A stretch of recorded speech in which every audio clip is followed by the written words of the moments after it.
வணக்கம். ஆப்பிள் டிவியின் புதுச்சேரியில் இன்றைய முக்கிய நிகழ்வுகள். பொதுமக்களுக்கு இடையூறு ஏற்படுத்தும் வகையில் சாலையோரங்களில் அமைக்கப்பட்ட சட்டவிரோத பதாதைகள், விளம்பர பலகைகள் குறித்து பொதுமக்கள் வாட்ஸ்அப்பில் புகார் தெரிவிக்கலாம் என்று தெரிவிக்கப்பட்டுள்ளது. நாடு முழுவதும் சுற்றுலா அழைத்து செல்வதாக கூறி 100க்கும் மேற்பட்டோரிடம் லட்சக்கணக்கில் மோசடியில் ஈடுபட்ட வடமாநிலத்தை சார்ந்த இருவரை புதுச்சேரி சைபர் கிரைம் போலீசார் கைது செய்தனர். காலாப்பட்டு மத்திய சிறையில் சிறப்பு அதிரடிப்படை போலீசார் திடீரென நடத்திய சோதனையில் கைதியிடமிருந்து செல்போன் பறிமுதல் செய்யப்பட்டது. 199 பயனாளிகளுக்கு தலா ரூபாய் 1 லட்சம் வீதம், மொத்தமாக ரூபாய் 1.99 கோடி திருமண நிதி உதவித்தொகை வழங்கும் நிகழ்ச்சியை முதல்வர் ரங்கசாமி அவர்கள் தொடங்கி வைத்தார். இனி விரைவான இன்றைய நிகழ்வுகளின் தொகுப்பு. பொதுமக்களுக்கு இடையூறு ஏற்படுத்தும் வகையில் சாலையோரங்களில் அமைக்கப்பட்ட சட்டவிரோத பதாதைகள், விளம்பர பலகைகள் குறித்து பொதுமக்கள் வாட்ஸ்அப்பில் புகார் தெரிவிக்கலாம் என்று தெரிவிக்கப்பட்டுள்ளது. புதுச்சேரி வருவாய் மற்றும் பேரிடர் மேலாண்மை துறை வடக்கு உள்கோட்ட நடுவர் அர்ஜுன் ராமகிருஷ்ணன் வெளியிட்டுள்ள செய்திக்குறிப்பில், புதுச்சேரி மாவட்டத்தில் சாலைகள் மற்றும் நடைபாதைகளில் சட்டவிரோத பதாதைகள், விளம்பர பலகைகள் மற்றும் கட்டவுட்டுகள் இருந்தால் நடவடிக்கை எடுக்கப்பட்டு வருகிறது. சட்டவிரோத அனுமதியில்லாத பதாதைகள் மற்றும் விளம்பரங்கள் குறித்து பொதுமக்கள் 9438383418 என்ற வாட்ஸ்அப் எண்ணில் புகார் தெரிவிக்கலாம். பதாதைகள் படத்தில் தேதி, நேரம், இடம் மற்றும் ஆகியவை இடம்பெற்றிருக்க வேண்டும் என்பதும் குறிப்பிட்டுள்ளது.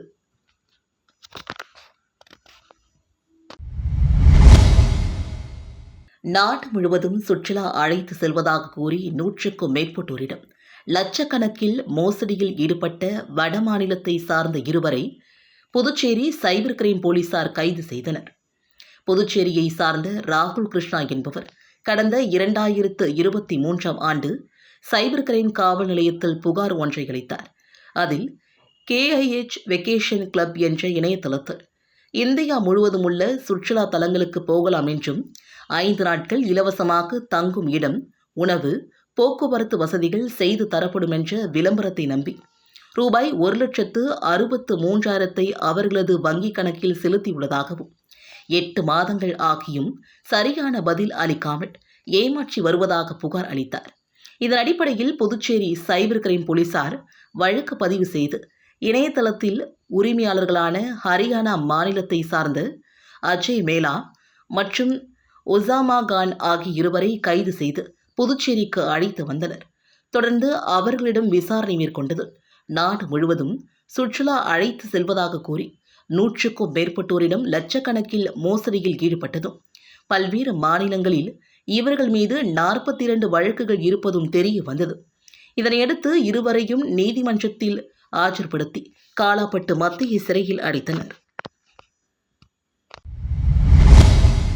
காலாப்பட்டு மத்திய சிறையில் சிறப்பு அதிரடிப்படை போலீசார் திடீரென நடத்திய சோதனையில் கைதியிடமிருந்து செல்போன் பறிமுதல் செய்யப்பட்டது. புதுச்சேரி காலாப்பட்டு மத்திய சிறையில் 250க்கும் மேற்பட்ட தண்டனை கைதி மற்றும் விசாரணை கைதிகள் உள்ளனர். இங்குள்ள கைதிகள் செல்போன் மூலமாக பல்வேறு குற்ற செயல்களில் ஈடுபடுவதாக போலீஸ் தலைமையகத்திற்கு தகவல் கிடைத்தது. இந்நிலையில் சிறப்பு அதிரடிப்படை போலீசார் நேற்று மத்திய சிறைக்கு சென்றனர். அங்கிருந்து சிறை கண்காணிப்பாளர் பாஸ்கரன் மற்றும் காவலர்கள் உதவியுடன் மத்திய சிறை முழுவதும் திடீரென தீவிர சோதனையில் அவர்கள் ஈடுபட்டனர். அப்போது சமையல் அறையில் மர்ம நபர் ஒருவர் செல்போன் மறைத்து வைத்திருப்பது கண்டுபிடிக்கப்பட்டது. தொடர்ந்து கைதிகள் அறையில் சோதனை செய்ததில் போக்சோ வழக்கில் கைது செய்யப்பட்ட பரமசிவம் என்பவரிடமிருந்து மற்றொரு செல்போனை சிறை காவலர்கள் பறிமுதல் செய்து சிறை கண்காணிப்பாளர் பாஸ்கரனிடம் ஒப்படைத்தனர். மேலும் சார்ஜர், பேட்டரி, ஹெட்போன் உள்ளிட்டவை பறிமுதல் செய்யப்பட்டன. இது தொடர்பாக காலாப்பட்டு காவல் நிலையத்திற்கு தகவல் தெரிவிக்கப்பட்டது. இதன் அடிப்படையில் காலாப்பட்டு போலீசார் விசாரணையை மேற்கொண்டு வருகின்றனர். 199 பயனாளிகளுக்கு தலா ரூபாய் 1 லட்சம் வீதம், மொத்தமாக ரூபாய் 1.99 கோடி திருமண நிதி உதவித்தொகை வழங்கும் நிகழ்ச்சியை முதல்வர் ரங்கசாமி அவர்கள் தொடங்கி வைத்தார். புதுவையில் ஆதிதிராவிடர் நலம் மற்றும் பழங்குடியினர் நலத்துறை மூலமாக ஏழை மணப்பெண் திருமண உதவித்தொகை திட்டத்தில் மணப்பெண்களின் பெற்றோர்களுக்கு திருமண நிதி உதவித்தொகையாக தலா ரூபாய் 1,00,000 வழங்குவது திட்டம் செயல்படுத்தப்பட்டு வருகிறது. இத்திட்டத்தில் புதுச்சேரியை சார்ந்த 199 பயனாளிகளுக்கு தலா ரூபாய் 1,00,000 வீதம் மொத்தமாக ரூபாய் 1.99 கோடி திருமண நிதி உதவித்தொகை வழங்கும் நிகழ்ச்சி சட்டப்பேரவை வளாகத்தில் நடைபெற்றது. முதல்வர் ரங்கசாமி அவரது அலுவலகத்தில் இந்நிகழ்ச்சியை தொடங்கி வைத்தார். இந்நிகழ்ச்சியில் சட்டப்பேரவைத் தலைவர் செல்வம், அமைச்சர் சாய்ஜி சரவணகுமார், துறை இயக்குனர் இளங்கோவன் மற்றும் துறை அதிகாரிகளும் கலந்து கொண்டனர். புதுச்சேரியில் கடல் அலையில் சிக்கி உயிரிழந்த சிறுவனின் குடும்பத்திற்கு ஆதிதிராவிடர் நலத்துறை மூலமாக ரூபாய் 10 லட்சம் நிவாரண நிதியினை முதல்வர் ரங்கசாமி அவர்கள் வழங்கினார். புதுச்சேரி உருளைன்பேட்டையை சார்ந்த செந்தில்குமார் விஜயலட்சுமி தம்பதியின் மகன் கிஷோர். இவர் கடந்த ஆண்டு டிசம்பர் 31ஆம் தேதி புதுச்சேரி கடற்கரையில் விளையாடிக் கொண்டிருந்தார். அப்போது கடல் அலையில் சிக்கி உயிரிழந்தார். இவரின் குடும்பத்தினருக்கு புதுச்சேரி ஆதிதிராவிடர் நலன் மற்றும் பழங்குடியினர் நலத்துறை மூலமாக செயல்படுத்தப்படும் எதிர்பாராத விபத்தில் இறப்பவரின் குடும்பத்திற்கான இழப்பீடு திட்டத்தில் ரூபாய் 10 லட்சம் இழப்பீடு தொகையினை முதல்வர் ரங்கசாமி புதுச்சேரி சட்டப்பேரவையில் உள்ள அவரது அலுவலகத்தில் வழங்கினார். இந்நிகழ்ச்சியில் சட்டப்பேரவைத் தலைவர் செல்வம், அமைச்சர் சாய்ஜி சரவணகுமார், துறை இயக்குனர் இளங்கோவன் மற்றும் துறை அதிகாரிகளும் கலந்து கொண்டனர். காட்டேரிக்குப்பம் அரசு தொடக்கப்பள்ளியில் அமைக்கப்பட்டுள்ள உலாஸ் கற்றல் மையத்தை அமைச்சர் நமச்சிவாயம் அவர்கள் திறந்து வைத்து பாராட்டினார். புதுச்சேரி அரசு மாநில பயிற்சி மையம், மாநில எழுத்தறிவு இயக்கம் சார்பில் உல்லாஸ் கற்றல் மையம் திறப்பு விழா காட்டேரிக்குப்பம் அரசு தொடக்கப்பள்ளியில் இன்று சிறப்பாக நடைபெற்றது. இதில் கல்வி அமைச்சர் நமச்சிவாயம் அவர்கள் கலந்து கொண்டு உலாஸ் கற்றல் மையத்தை திறந்து வைத்து தன்னார்வல ஆசிரியர்களுக்கு அடையாள அட்டையும் கற்போருக்கான கல்வி உபகரணங்களையும் வழங்கினார். நாட்டிலேயே முன்மாதிரியாக உள்ள திட்டத்தை புதுச்சேரி மாநில எழுத்தறிவு மையம் இணையவழி கற்றல் பொருளாக உருவாக்கியுள்ளது. உலாஸ் என்னும் புதிய பாரத கல்வி அறிவு திட்டம் புதுச்சேரியில் நடைமுறைப்படுத்தப்பட்டு வருகிறது. 15 வயதிற்கு மேற்பட்ட கல்லாதவர்களுக்கு கல்வி அளித்து புதுச்சேரியை 100% கல்வியறிவு பெற்ற மாநிலமாக மாற்றும் உயர்ந்த குறிக்கோளோடு இத்திட்டம் செயல்படுத்தப்பட்டு வருகிறது. இதில் சிறுவயது பள்ளி படிப்பை தவறவிட்ட பெரியவர்கள் அனைவரும் சேர்ந்து கல்வி கற்கலாம். அந்தந்த ஊர்களில் உள்ள அரசு பள்ளிகளில் இத்திட்டத்தில் கற்றல் மையங்களாக செயல்படும் என்பதும் குறிப்பிடத்தக்கது.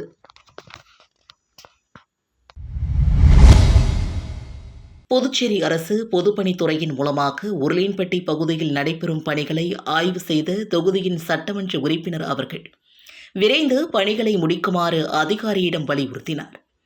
உருளைன்பேட்டை தொகுதிக்குட்பட்ட குளத்துமேடு வார்டு பகுதியான குளத்துமேடு வீதியில் பொதுப்பணித்துறை மூலமாக சிமெண்ட் சாலை அமைக்கும் பணி, புதிய கழிவுநீர் குழாய்கள் அமைக்கும் பணி மற்றும் மின்துறை மூலமாக புதிய மின் கேபிள் அமைக்கும் பணிகள் நடைபெற்று வருகிறது. இப்பணிகள் சரியான முறையில் செய்திருக்கிறார்களா என்று தொகுதியின் சட்டமன்ற உறுப்பினர் நேரு அவர்கள் துறை சார்ந்த அதிகாரிகளுடன் அப்பகுதியில் இன்று ஆய்வு மேற்கொண்டார். மேலும் விரைந்து பணிகளை முடிக்குமாறு அதிகாரிகளிடம் வலியுறுத்தினார்.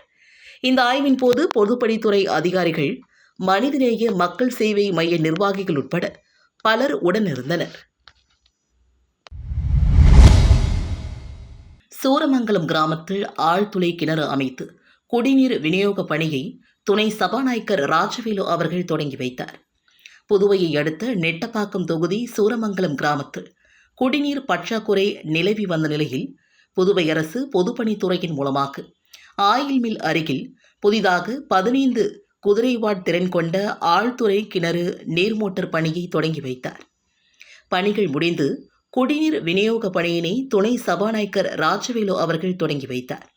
இந்நிகழ்ச்சியின் போது பொது சுகாதார கோட்ட செயற்பொறியாளர் பீனா ராணி, இளைநிலை பொறியாளர் சிவானந்தம், நெட்டப்பாக்கம் கொம்யூன் பஞ்சாயத்து ஆணையர் ரமேஷ் மற்றும் கட்சி நிர்வாகிகள், பொதுமக்கள் கலந்து கொண்டனர்.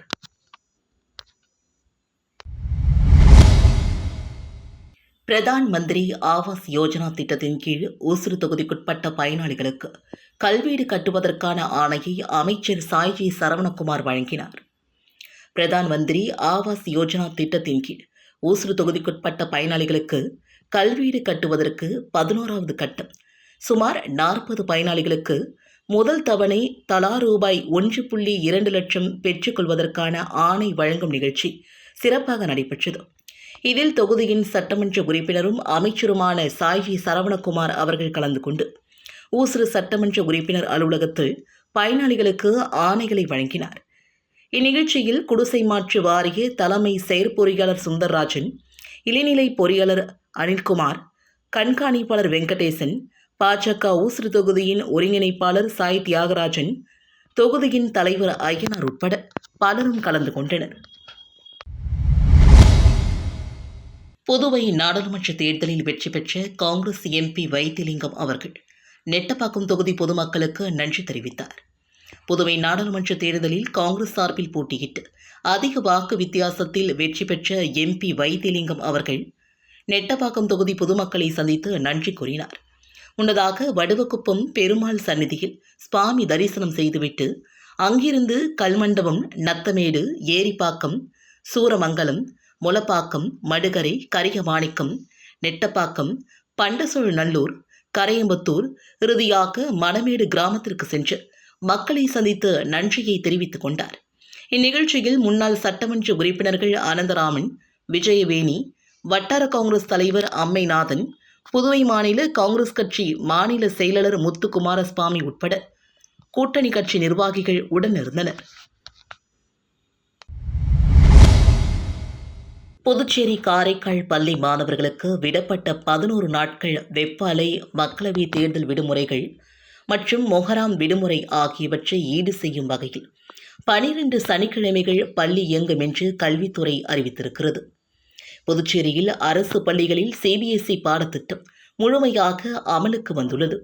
இதனால் இக்கல்வியாண்டு ஏப்ரலில் தொடங்கியது. ஆனால் கடும் வெயில், அதனைத் தொடர்ந்து மக்களவை தேர்தல் காரணமாக விடுமுறை விடப்பட்டது.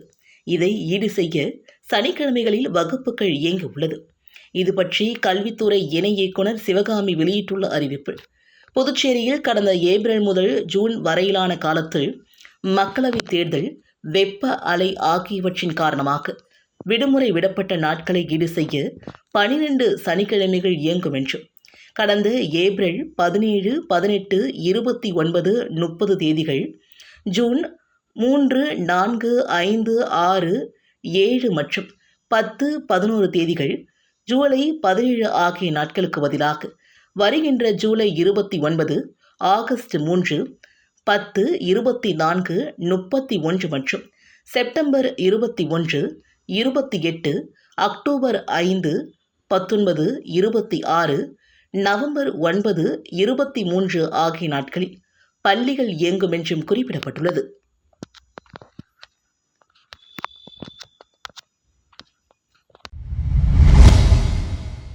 புதுச்சேரியில் பதிவுத்துறையில் வில்லங்கச் சான்றிதழ், திருமண சான்றிதழ்கள் சேவையானது ஜூலை 19ஆம் தேதி முதல் 22ஆம் தேதி வரை தடை செய்யப்படும் என்று அறிவிக்கப்பட்டுள்ளது.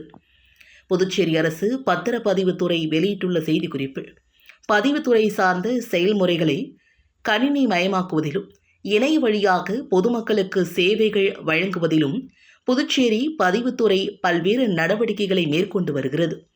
தற்போது புதுச்சேரி பதிவுத்துறையில் பராமரிப்பு பணிகள் நடைபெற உள்ளது. எனவே பத்திரப்பதிவு, வில்லங்கச் சான்றிதழ் வழங்குவதில் ஆவணங்களின் சான்றளிக்கப்பட்ட நகல்கள், திருமண சான்றிதழ்கள் அளிக்கும் சேவைகள் ஆகியவை வருகின்ற 19ஆம் தேதி முதல் 22ஆம் தேதி நள்ளிரவு வரையில் தடைப்படும் என்றும் குறிப்பிடப்பட்டுள்ளது. புதுச்சேரி முத்தியல்பேட்டை முத்துமாரியம்மன் கோவில் ஆடி திருவிழாவை முன்னிட்டு மீனாட்சி அலங்காரத்தில் எழுந்தருளிய அம்மன் யானை வாகனத்தில் திருவீதி உலா சென்று பக்தர்களுக்கு காட்சியளித்தார். புதுச்சேரி முத்தியல்பேட்டை பகுதியில் அமைந்துள்ளது ஸ்ரீ முத்துமாரியம்மன் முத்தைய சுவாமி தேவஸ்தானம். இந்த தேவஸ்தானத்தில் எழுந்தருளியுள்ள ஸ்ரீ முத்துமாரியம்மனுக்கு ஆடி திருவிழா 15ஆம் தேதி காலை அம்மனுக்கு அபிஷேகத்துடன் தொடங்கியது.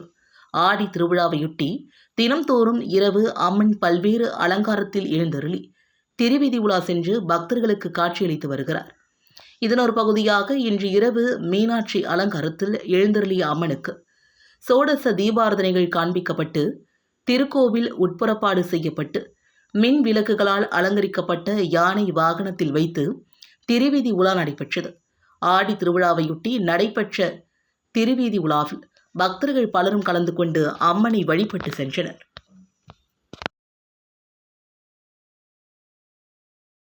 வணக்கம். ஆப்பிள் டிவியில் புதுச்சேரியில் இன்றைய நிகழ்வுகள் இத்துடன் நிறைவடைந்தது.